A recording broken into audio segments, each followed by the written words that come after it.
Even when I'm striking a pose, I hope that I exude happiness because it's something that I fight for. And when I'm not in that space, I don't bring that to you.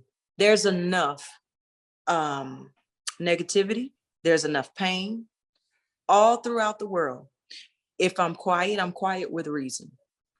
If I'm not saying anything, if I'm not posting anything, it's with reason.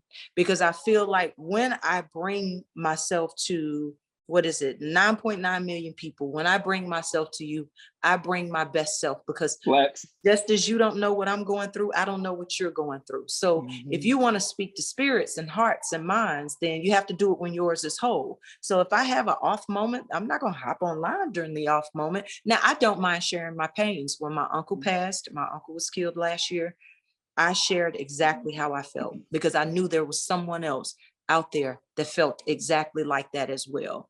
And it led me to a lot of people sharing their testimonies about grief and what it takes to overcome grief. And I shared what I did to help me at least adjust to the fact that I won't have him here with me again.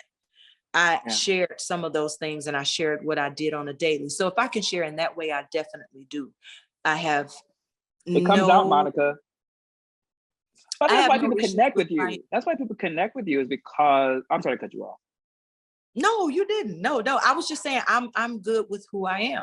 And that's something that I had before the music business. I think that's the key, because the music business, or the business as a whole, it will chop and screw everything you know about yourself if you're not solid in it. So that's what you see with a lot of people that start as young as I did. They have horror stories about what it took for them to grow up. A lot of what I experienced that was tough were things I chose. It definitely wasn't the music business.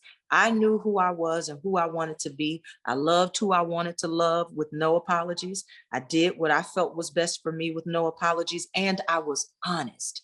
That's what keeps me connected. I'm okay with being honest. I'm okay with saying, I made a mistake and that didn't work out. So if you can avoid that, here, let me share in that moment. So that's probably the biggest difference, because I think, unfortunately, a lot of artists are made to feel that they have to act or pretend they're perfect. And that's the worst thing that could ever happen, because there is no perfect person that walks this earth. Then it doesn't exist. So they're fighting and striving for something that doesn't exist, and they get kind of lost in it. So that's why I love living in Atlanta. That's why I love living with my family. That's why I love doing the things that I do and making songs like Should Have Known Better. Who else made a song about being in love with somebody in jail? Somebody that was me.